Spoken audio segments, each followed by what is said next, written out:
This week on the Powell Not Found podcast, we're talking about The Crown. We're talking about a dance show called Impermanence that I saw, something a little bit different for the show, a Hans Zimmer documentary that's on Netflix, and of course, we round out the show by talking about the Yankees, which is making me think a lot about baseball rules and how they should probably be changed. But let's hit it. I'm gonna tell you a story about a girl who loves gin. A national pandemic seized her birthday celebration.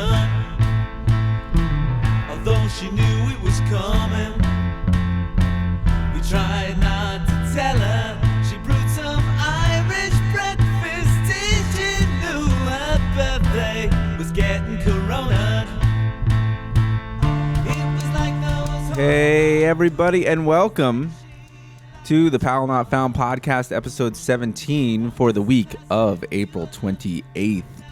Hope you're all doing well. It's certainly been a good week for me. I feel like it's been a lot of different things happening, a lot of different events happening, a lot of different shows that I'm finally completing. I'm getting a lot of things off of the backlog of TV shows, of movies I wanted to watch. It's been kind of a freeing week that way, of just like getting everything out of the way, completing everything.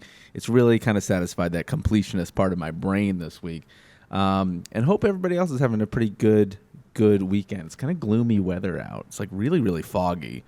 When I woke up, it kind of felt like the beginning of every horror movie. It was just low-level fog everywhere. So hopefully everyone's getting out where they need to be. If you're on travel, hopefully that doesn't affect anything. I always feel like the minute you see bad weather and you have to get on a plane, you're like, well, I'm going to be in the airport for about 6 hours. So anyways, lots to talk about this week. Just as a reminder, this show, again, is at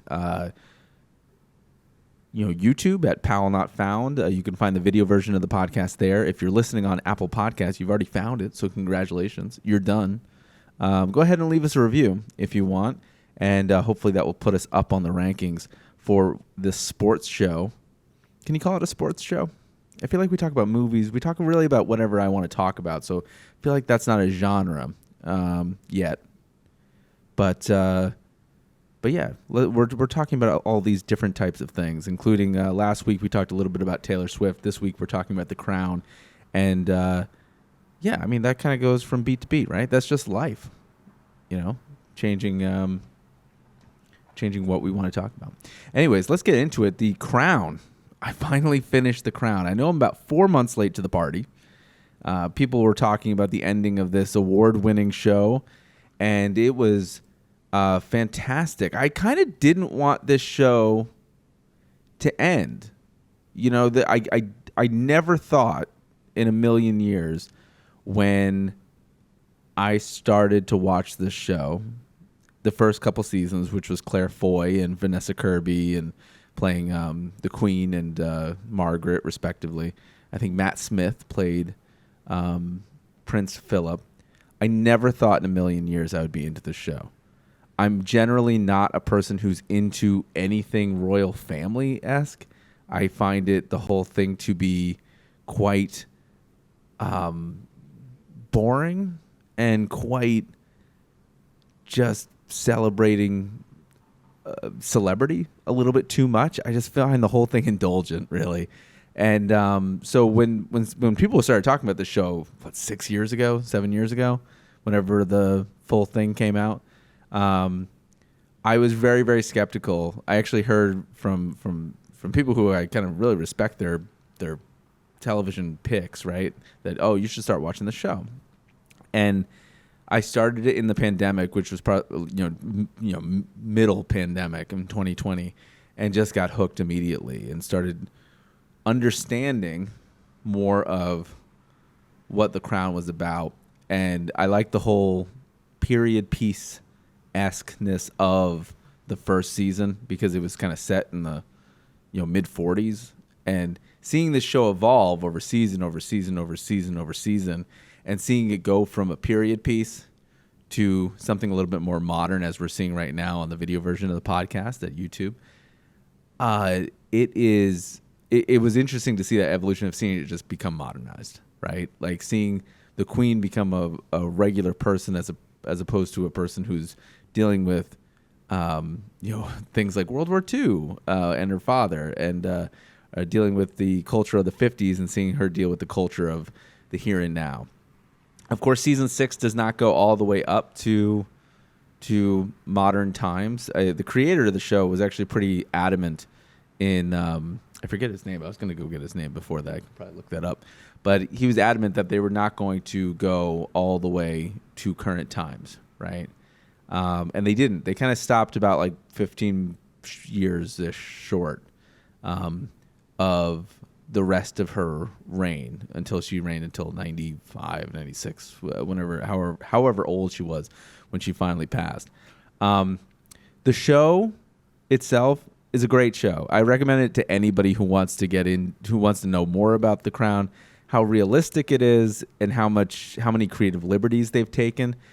Still kind of remains to be seen a little bit. There have been comments about the way that they dramatize certain relationships with people was wholly inaccurate, or it was a little bit more dramatized than it needed to be. I think the Queen, either a spokesperson, I can't imagine the Queen would come out and say this, but I think a spokesperson for the Queen said that the dramatization of how Charles was fathered was a little bit too fabricated, right? So, I mean, you know that, right? Whenever something is based on a true story, that's why they have to have that disclaimer, because it's still fiction. It's not a documentary. And God knows, we all know that documentaries nowadays can be not exactly telling the truth. They can be slanted in certain ways, i.e. Making a Murderer, that Netflix documentary that was completely bizarrely slanted to make you think that guy was innocent and he was, guilty of sin. So, but yeah, it's a good show. It's produced just beautifully. It's going back to the first season. You really feel like you're just walking through time, seeing not only these replicas of the castle, whether it be Buckingham Palace or Balmoral or all these different places that you tend to know from just culture. Seeing them reproduced and it's just breathtaking in terms of the production value of the show. Also, seeing the people, the performances are great. Claire Foy was amazing as the first queen, and Olivia Colman as the second queen, and now Imelda Staunton as the third queen. They all have very, very different queens, and the way that they kind of keep their mannerisms. The interesting part is that they all kind of cohesively sew together, right? It doesn't seem like one actor is doing an impression of the other actor after they take the reins of the role. Because if you don't know, that every 2 years they would switch a cast, right, in order to kind of age everybody up. They weren't doing the J. Edgar Hoover movie trick of aging up Leonardo DiCaprio about 30 years. If you've ever seen that movie, that is a wild age up makeup job, right? They're not doing that. They're just changing the cast, with the exception of a couple characters like Winston Churchill, because he's already old at the time the Queen takes the helm, that they keep him. They retain him. The same thing with God, I feel like they did it with Charles one time too, but maybe not. But they keep some of the same characters. No, it wasn't Charles. It was the person who did PR, I think. They kept him. But anyway, so performances are great. Period pieces are great. The show does dip. I feel like after seeing 6 seasons of it, I feel like the monotony of the middle episodes tend to kind of drag a little bit. That's my only criticism of the show coming out of it, was that there's a lot of episodes, and it's definitely not conducive to a 22 episode run or anything like that. You just get sick of it. They're hour-long episodes. Some of them are not as interesting as others, and that becomes more prevalent as you start getting past the first 2 seasons, which I think is a tendency that seems to happen with true stories. I mean, the origin of any story, whether it be nonfiction or fiction, right, is going to be interesting. The origin of Batman is more interesting than, an episode of, Batman versus Joker 30 years down the line, right? The origin of Spider-Man is more interesting than maybe the Spider-Man 3 or Spider-Man 4. That's why you keep on seeing them reboot it, because I think everybody wants to see that origin of a character. And even though this character is real, this character is an actual person, I think the origin of how the Queen became the Queen has cultural interest to a lot of people, because she's been around so long that not a lot of people remember how that happened, right? So they need to dramatize it. In fact, that's why I think the King's Speech is so successful, because the King's Speech is also kind of a precursor a little bit to Elizabeth taking the helm after he gets cancer and passes, right? George VI.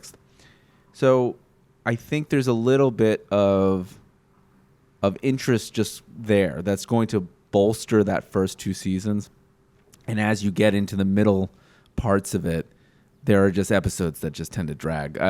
Some of the Margaret Thatcher episodes in the 5th, 4th season, they all start to blur together, right? So because I watched it over such a long period of time, but they start to kind of drag. There's an episode in the recent season, in the last episode of the 6th season, of even William meeting Kate, which I know probably has a lot of cultural relevance to a lot of other people, because they watched that wedding. They are invested in that relationship. The future king is their firstborn.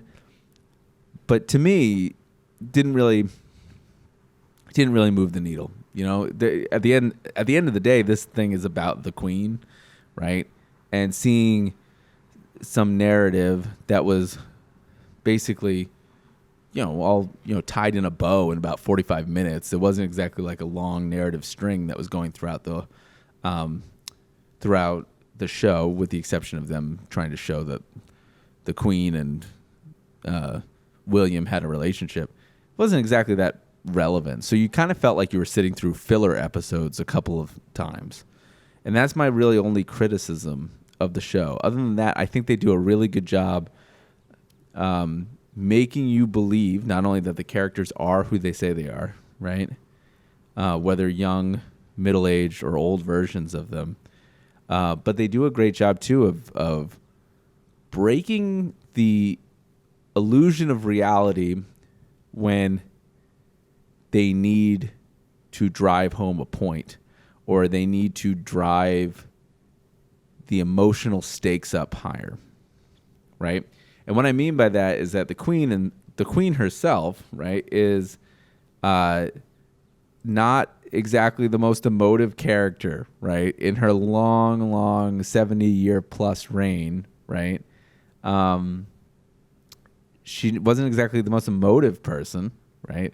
So I think they had to kind of not only guess about what her inner feelings were in certain times, but really depict them in ways that can really drive home that, hey, behind this facade of this person, there's a person dealing with sacrifice. There's a person dealing with heartbreak, right? Or, unfortunately, a lot in this show, death of a person close to you, right? There's a lot of death of family members and stuff that runs through this show. And when you live for 70 years, I guess that's going to be the case, right? Or live for 95 years, rather. That's going to be the case. Especially when Diana, which the first part of this season, because they released it in 2 parts, a la Harry Potter, Deathly Hallows type style. And they really did a good job of that. When Diana dies, Diana appears to people, right? And they kind of display this emotional conversation that they're having with themselves or they're having with the departed in real time. And they do that a lot in the show, whether the person's dead or whether the person has just been forgotten about or long gone, right? They do this in the ending perfectly. The last episode of the show is very much, they break the fourth wall a little bit. It's not the right term I'm using, but they kind of break the illusion of reality in the last episode, in the last couple episodes, especially with Margaret's death and the Queen coming to grips with, one, abdicating, and also the rest of her reign and coming to grips with what she had to go through. And they do this perfectly. So they land the ending really, really well. And you also have to wonder too, with the Queen dying during filming, if that was the original ending or if that was something that they decided to kind of put on, knowing that the Queen was the Queen had died, right? That they changed course, right? Like, was that the original ending? It's a really beautiful show. Drags in the middle a little bit. I wish it could have been a tiny bit tighter. There's just some elements and some story beats that just keep on keeping on. Charles and Diana, their young relationship and the love triangle between Charles, Camilla, and Diana, that just seemed to go on forever. I mean, there was a lot of time spent on that. I realized it was a cultural moment too when it happened in '97. But man, did they spend a lot of time on it. And it did feel, and if I can add one more criticism before we move on to Impermanence and the Hans Zimmer and the Yankees, right? Some happier topics, right? I will say that they spent so much time talking about Charles and Diana that it felt like the rest of the season and the rest of her reign that was just depicted was almost like in fast forward. And this is something that we're going to talk about in the Hans Zimmer documentary too, because it's a different way to tell a story, right? When you only have limited time. But it did feel like everything was going at a rapid pace. There's at one point where they mention the events of 2001, and then I think they're on to 2004, right? And then they're on to 2005. Like, they're leaping years, like, between episodes, where I felt like they just stayed in one place and one amount of time for a long time and didn't make those gigantic time leaps until the end of the season.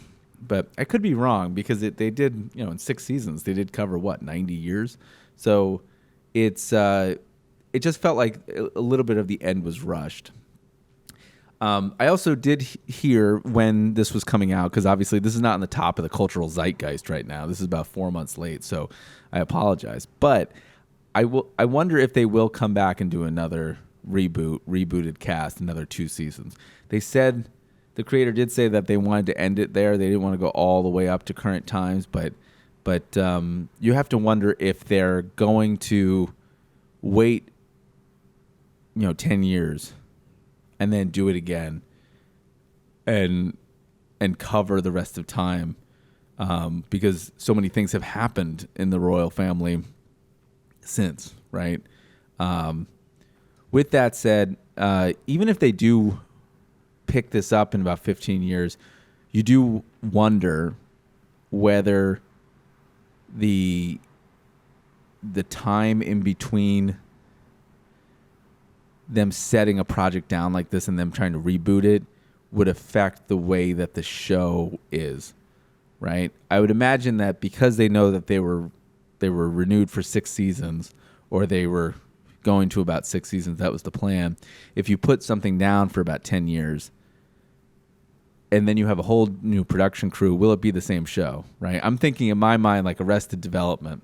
You had 3 great seasons where you had everybody cast, and then you tried to bring them back for Netflix, and it didn't quite hit the same because years had gone by. People had different careers, different production people, I'm assuming. Unless I'm completely mistaken there, I imagine it's got to be, right? I mean, there was quite a time jump between when they first debuted on Fox and then when it became a Netflix production. But it didn't quite hit the same, right? And I wonder if this show would be the same thing if they brought it back 10, 15 years from now, once they knew how everything turned out and, and different, and they had different storylines to kind of tell, would it be the same show, right?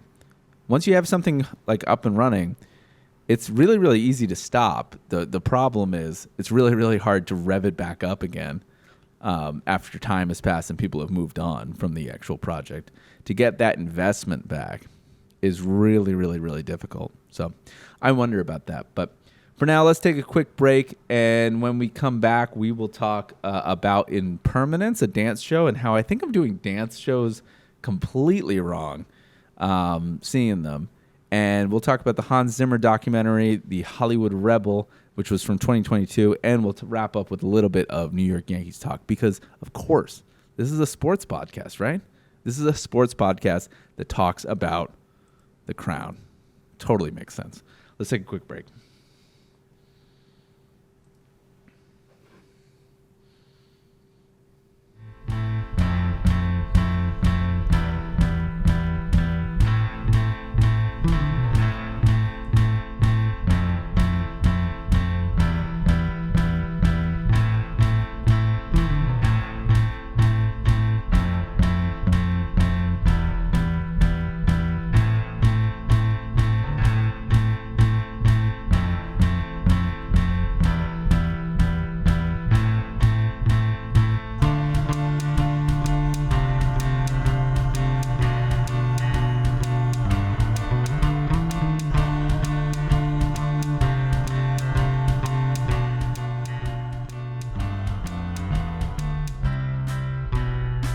Hey, welcome back to the show, ladies and gentlemen. Again, this is episode 17 of the Powell Not Found Podcast.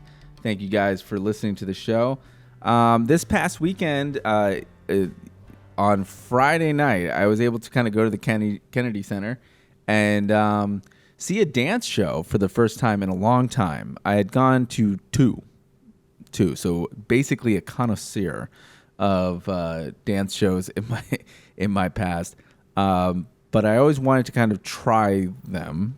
I was a big theater guy when I was younger. I was big into seeing shows and acting. And when I worked for different, New York houses and in New York City, I was kind of fortunate enough to be able to see a lot of Broadway shows, right? See some good ones and see some bad ones. And I think that's one of the things that people don't realize when they're seeing a Broadway show is that there can be bad Broadway shows. It's not just this epicenter of excellence. Broadway and off-Broadway houses can hold incredible shows and can also hold just magnificent stinkers. It is a test market, right? There are certain shows that I saw the first time that I was completely impressed by, and there were certain shows that I saw that I wanted to walk out immediately. Weirdly enough, talking about The Crown in our previous segment, there was a show that it's the only show that I've actually walked out of because, one, now watching it, I think I would be more interested in it, right? But it totally depended on the context of how much you knew, right? And this was a show called King Charles, right? And this had to be back in 2012, so probably about 10 years ago. This is 10 years prior to the Queen dying. And they were depicting what life would be like if Queen Elizabeth died, right? And King Charles took over the throne, and what his dynamic was going to be about changing the British, the British environment and the British people. And I could not stand it. Now, this is obviously pre-Crown, right? So I don't have any context for what's going on. I'm like, who are these people? And I'd been given tickets so I could talk intelligently about the show, and I couldn't stand it anymore. I think it was Act 1. Right around the end of Act 1, I was like, if I can make it to the Port Authority in time, I can take the 126 bus back. I can take it home and get back before the game is out and see the rest of the game and try to salvage some of the night. It was a terrible show. It wasn't, I'd be curious to see it again and to see everyone's opinion on that. But just to actually now see with 10 years prior with a little bit more historical context of what's happening, whether I would enjoy the show. But it didn't feel good at the time. There's been other shows too that have kind of like not really hit the mark. There was a show called Sylvia, which was Matthew Broderick talking to a anthropomorphized pet, like it was a talking dog named Sylvia that he could hear, kind of like Babe, Pig in the City, that he could communicate with. And for 2 hours, this show was Matthew Broderick going, "Oh my God, you can speak," right? Very Matthew Broderick. And it was a terrible show. I even remember hearing people in the back row of where I was sitting. It was a family who must have gotten tickets from like TKTS or Today Tix or whatever, one of those cheap ticket sites. And they were like, "Do we have to stay the entire time?" I was thinking the same thing, right? So there can be Broadway stinkers out there, right? Like you have to kind of do your research the same way that you would do your research for anything else. And so going back to the point, so I got the opportunity to go to a dance show this weekend, and I'd only been to 2 prior, right? I had gotten the opportunity to go see the Washington Ballet do a show, and it was a 3-tiered show. So they did like ballet, classical ballet, contemporary ballet, and then like postmodern ballet, if I can remember the show. And it was very much interesting because it gave you kind of like this nice little palette of what dance could be. I didn't have any kind of information going into the show, but I was trying to keep it open-minded. And this was 3 or 4 years ago. My first impression of seeing a dance show was, wow, the demographic in here is probably the oldest demographic I've ever been in a theater. And I have been in a lot of theaters, and I have seen a lot of shows. I have seen comedy shows. I have seen Broadway shows. I've seen off-Broadway shows. I've seen musicals, plays, what have you. Usually, the demo is older. The demo inside of the particular show I saw was ancient, like to the point where I walked in as a person in their, at the time, 30s, right? And I felt like I was just born. It was a very old demographic. In fact, the having hair with color and not having hair with color ratio was off the charts, right? It was a older demographic in there. Great show, but when you're talking ballet, you're going to skew a little bit older, right? Like it's not like something that's in the modern zeitgeist where it's like Friday night, let's hit it. You know what we're going to do? We're going to go get some drinks and then we're going to hit the ballet. That's not going to happen. That's not something that's going to generally cross your mind on a Friday night. I think they were trying to get it to that point, but they're not. Got the opportunity to see Giselle, and I think, and this last weekend got the opportunity to see Impermanence at the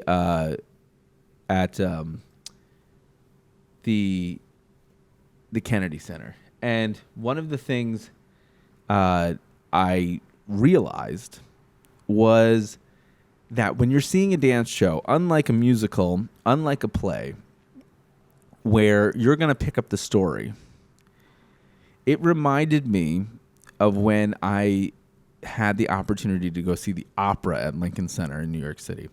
And now all this sounds really highfalutin, and it's not. I had free tickets. Remember, I was selling tickets at a call center. So they would give us tickets so that we would know what we were talking about, right? So I got free tickets to see the opera, and I went. Did not research the story, right? And when you're going to see opera, people are singing such high registers that if you don't know the story, you don't know what's going on, right?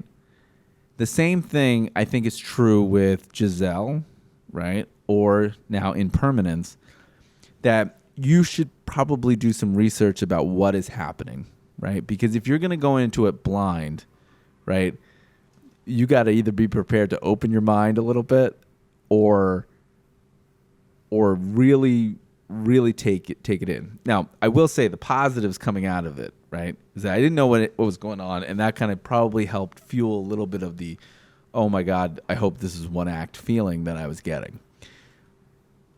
The second thing is the element of the positive things are the element of strength with these dancers is amazing. Like physically, what they're doing on stage is unbelievable, right? So regardless of my inability to glean the story, right, which I think is very important for me as a passive participant here, the physical things that they're doing on stage is amazing. I could never dream to move in that kind of way, the fluid motion that they're moving. So that alone, if you're just going for that alone, that's impressive, right? That's impressive to see. So physically, it's incredible, right, what they're doing. I liked some of the ways that they choreographed and positioned everybody to create some different illusions. The lighting was well done. It wasn't American in Paris, if you've ever seen that show, where the background is a character, right? Very simple. They don't take away a lot from the dancers. You're looking at them the entire time. My suggestion, though, if you're going to see a show like this in the future, just like if you're going to go see an orchestra, right, do the research. Or if you're going to go see an opera, do the research before. Try to get the story. Something that I categorically missed this time. Try to go get the story before and do the research before so you know what you're walking into. I think it's going to help with the enjoyment of the show. But that being said, glad that I did it. It was a different experience. It was a different type of day. And that was Impermanence at the Kennedy Center. And talking about things that we might overlook, because let's face it, dance is a little bit overlooked. Dance shows are a little bit overlooked in society, right? You have your musicals, you have your plays. Everybody's going to gravitate to them first. You're going to need a little convincing to go to a dance show unless you're a former dancer, right? I don't think that's unfair to say. But talking about some things that are overlooked in general culture is music in film and sound in film. And so yesterday I looked up the Hans Zimmer documentary that's on Netflix. I think it just released on Netflix. It's not a new documentary. It's Hans Zimmer Hollywood Rebel, right? And it's produced by the BBC. And it is a kind of a look behind one of the more famous composers that we all kind of know about, right? Like it's Hans Zimmer, Danny Elfman, right? And John Williams, right? Those are the three that I think people could probably name right off the bat. Going back to The Crown, right, and what I said about the last season, this documentary is 52 minutes long, right? It is very, very short, right? So like The Crown, like I said before, like feeling like the 6th season was a documentary in fast forward, right? This feels exactly like that. You're watching an origin story and people marathoning towards the end of his career and really only hitting the footnotes of what he accomplished with his music. But the interesting thing about this documentary is that you do get an in-depth behind the scene of watching him talk through his process. So, and as a writer and as a person who has written things, as a person who likes to delve into artistic creation, hearing somebody else create and talk to it, right? For example, he talks about the Batman soundtrack being 2 notes for Batman Begins, The Dark Knight Returns. He talks about them being 2 notes, right? And how it's very simple, but it gives the scene a little bit of emotion. He talks about the Pirates of the Caribbean, how the theme song for Jack is basically a narration and a discovery of his character using different chord progressions and different little, not chord progressions, but transgressions on the keyboard to kind of give you the feeling that you're watching someone who may or may not have it all together. It's fascinating. That's what makes this documentary interesting, is those little moments, right? And seeing how the directors, everyone gives him praise and aplomb and blah, blah, blah, blah. But it's him really at the keyboard talking that is probably the more interesting thing about this documentary. So, plus it's short. It's 52 minutes, right? It's not going to take up all your time. It's not going to be this exhaustive look into the history of the person the way that something like Arnold was, where it was 4 episodes, but it was just so exhausting of every moment of his background that like you start to forget why you even started watching this in the first place. Like by the time you get bored with this documentary, it's on to the next. It's on to the next little beat, which is, I think, something that, if you need something really concrete to watch and you don't want to invest that much time, this is the documentary for you, right? I can't tell you how many times I've sat through trying to find something on Netflix only to be interested by it, only to see it say like there's 7 episodes, and I'm like, I don't want to invest 7 episodes into this person. Like I wanted one thing to watch tonight before I fall asleep. Like 7 episodes? No. We don't need to know this much about this person. If I wanted to know that much, I'd buy a book.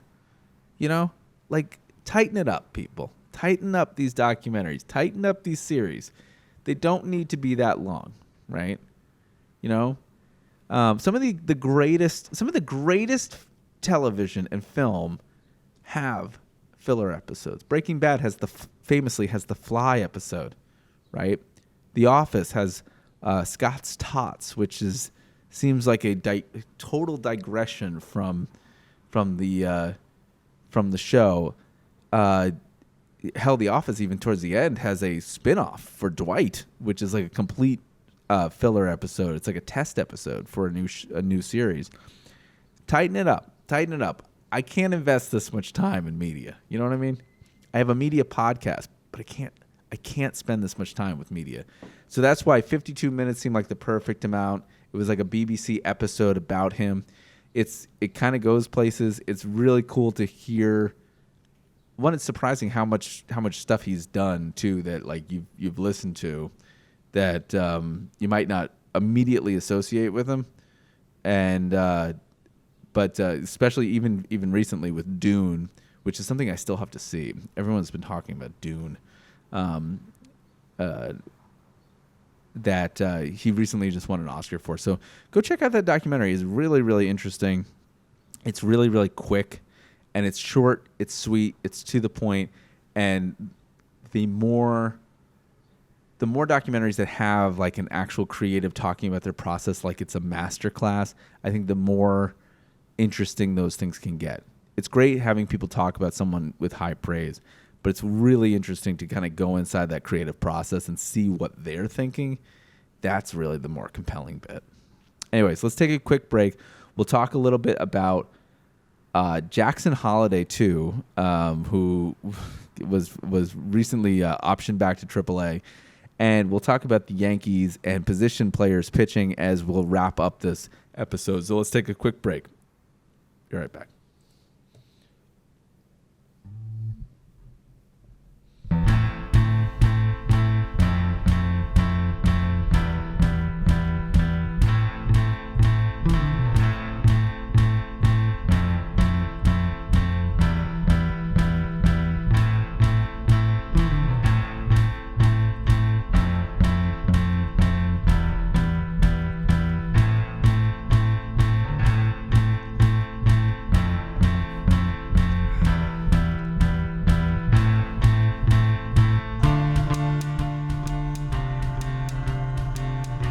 Hey, everybody.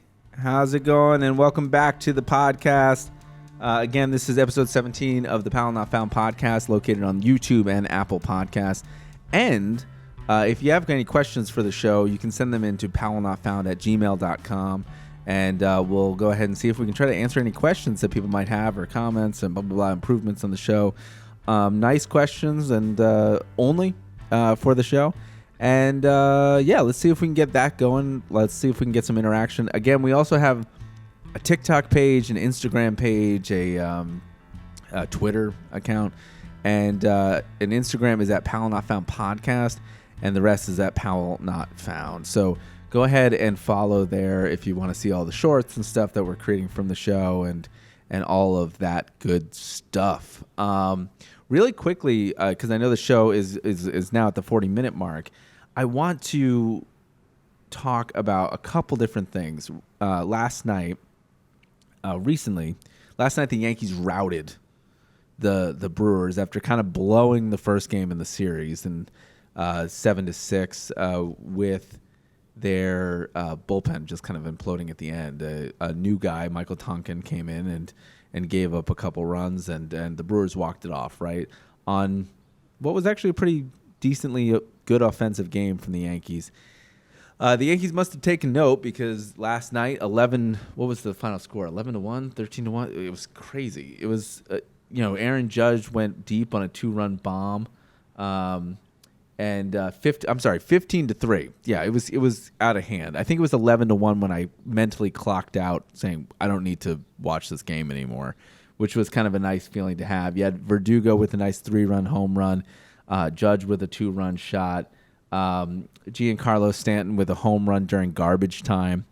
And that's what I wanted to talk about a little bit, was this garbage time moment in these baseball games. Now, the Yankees were up like 10 runs, and it was the 6th inning, I think, at that point. Let's see, 6. Yeah, it was 6. It was 11-1 by the bottom of the 6th. And for the 7th and I think it was for the 8th and the 9th. Let me see. The Brewers finally decided, you know what?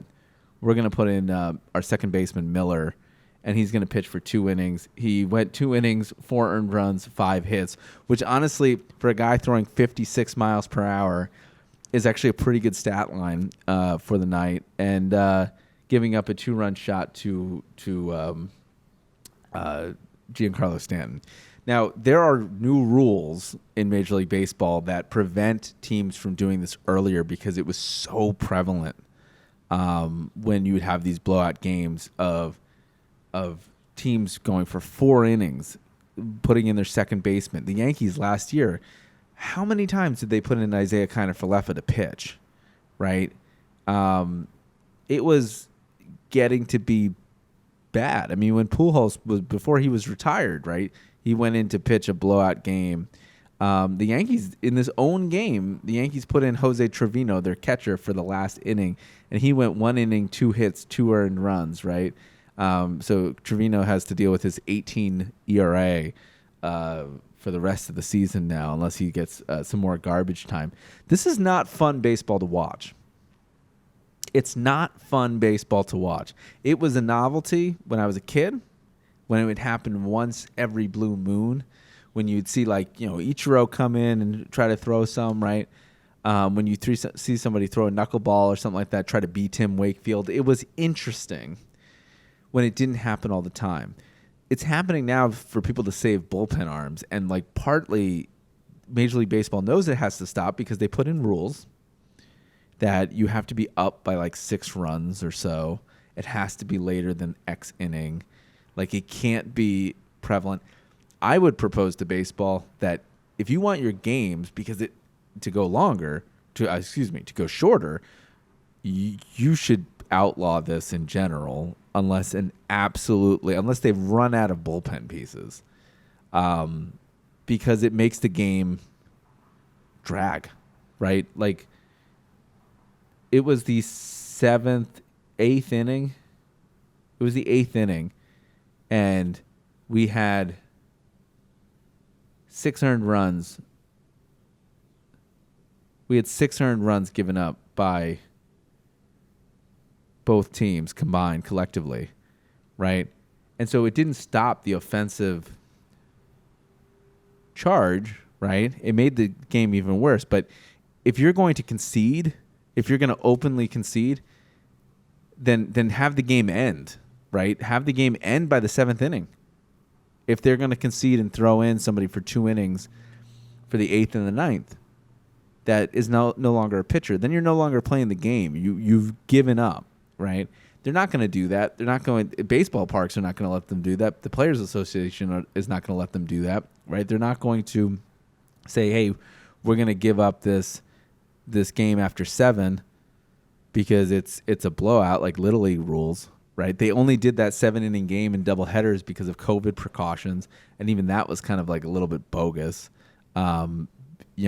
considering it was like, well, what's an extra 2 innings going to do? You've been out there for 7 plus, right?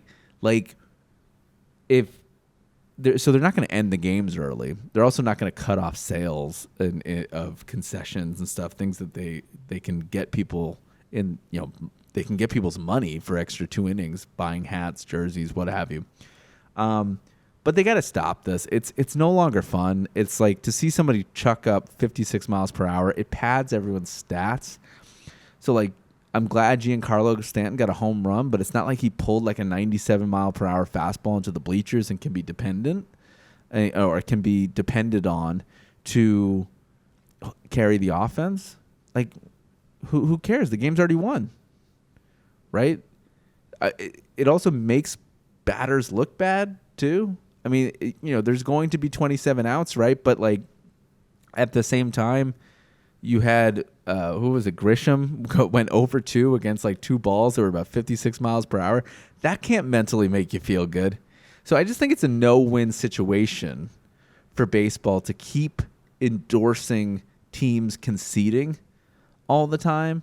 Plus, it like takes away the ability for teams to make a comeback, right? I mean, were the Brewers going to come back from 12 runs? No, probably not. But they could fight to the end, right? They're getting paid to fight and to play baseball. They're not getting paid to play slow-pitch softball at the major league level. And so to me, I think this needs to change. I think it's fun. I think it was a novelty. Please get it out of the game. It's not fun to watch. The last thing I want to talk about here before we go is, and then next week we'll talk about some newer things that are happening in TV and baseball and what have you. It's almost the end of the first month of baseball. The Yankees are 18-10, which is honestly not bad, but they've kind of slowly, secretly fallen into second place behind the Orioles. So what people were kind of probably expecting before the season started. But I wanted to talk about really quickly this kind of sad story here about Jackson Holliday. Now, Jackson Holliday, let me see if I can push to this Athletic article here. Jackson Holliday, you might remember him from about a week and a half ago, the media being all over his call-up. And you got to feel bad for the kid. The kid's like 20, something like that. And he's the son of Matt Holliday, who played for the Rockies, played for the Yankees, played for the Cardinals, I want to say. I could be wrong. But you know what? You can correct me at powellnotfound@gmail.com and send in a correction. But it's funny about this kid. He's optioned to AAA after 10 games. And his call-up came with a large amount of publicity, almost too much publicity for a kid who has not proven himself in Major League Baseball. But he was the number 1 prospect in Major League Baseball. So I guess when you're labeled like that, you're going to come with extra kind of baggage that most players who get called up to the major leagues probably don't get that kind of attention. Plus, you are the son of a former, decent Major League Baseball player, right? Matt Holliday's pretty good. He wasn't anything to sneeze at, right? Definitely had more career hits than I had. So, but I kind of felt bad for the kid. He gets optioned after 10 games, and people are freaking out, right? He went. He was batting pretty badly, right? in this Athletic article, they say basically he was called up and he was slashing .059 batting average, a 111 on base percentage, and an .059 slugging percentage. That's what those three numbers are in a row, with 2 hits and 18 strikeouts. And so he was 2 for 34. That's a rough way to start a career. They do say in this Athletic article pretty much everything that is supposed to be said during these situations, is that not everybody who's called up gets immediately successful, right? Derek Jeter was called up and sent down in 95. And Mariano Rivera, right, was a starter. Does anybody remember that? He was a starter with like 2 pitches, right? Which now could be probably major league starter, but he was sent down, and then they retooled where they were going to use him, and used him as the setup man to John Wetland back then before he became the closer, right? Everyone's going to have a bad stint of it. The unfortunate thing about it is that how much publicity was surrounding it. He was already in Baltimore Orioles social media content. He was already like, how's it feel to be in the big leagues? Well, it feels great. And then about 10 days later, it's a business and they send you back down. It just reminded me, the reason I'm bringing this up is because the publicity around these players are huge. And then when they don't pan out, it's like everything goes silent. And I was trying to find the catcher who, Jackson Holliday, I think is the shortstop. I think they moved him over to second.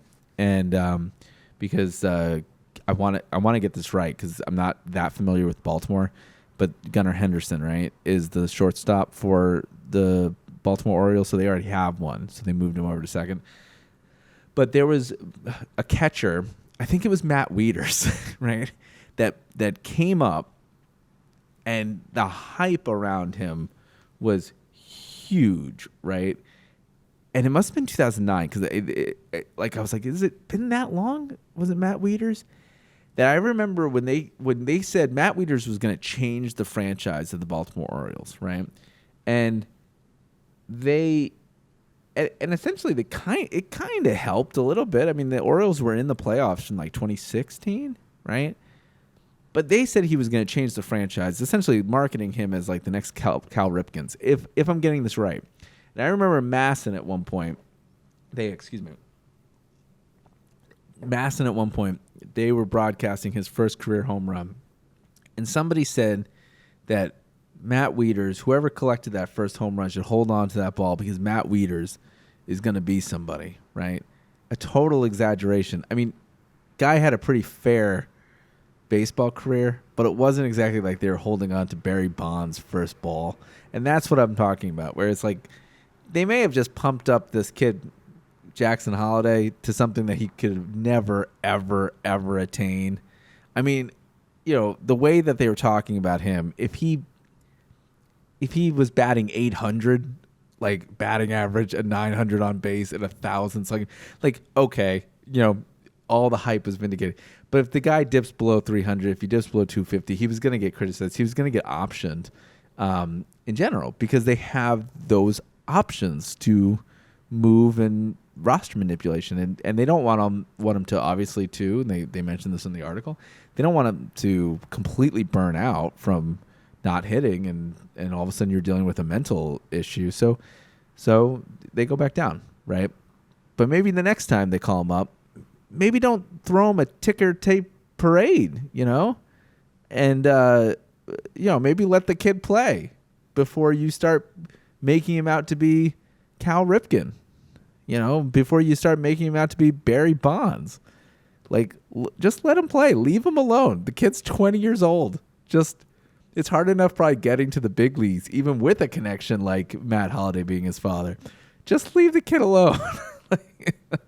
Anyways, let's stop there for the episode. Again, this has been the Powell Not Found Podcast, episode 17. Thanks for tuning in, everybody. And again, if you have any questions for the show, send them in to powellnotfound@gmail.com. If you can, go ahead and subscribe to the YouTube channel at Powell Not Found on YouTube, and leave us a review on Apple Podcasts for the Powell Not Found Podcast show. Follow us on TikTok, on Instagram, on Twitter. I think we're on Blue Sky. We're on Facebook. How can I forget Facebook? The OG.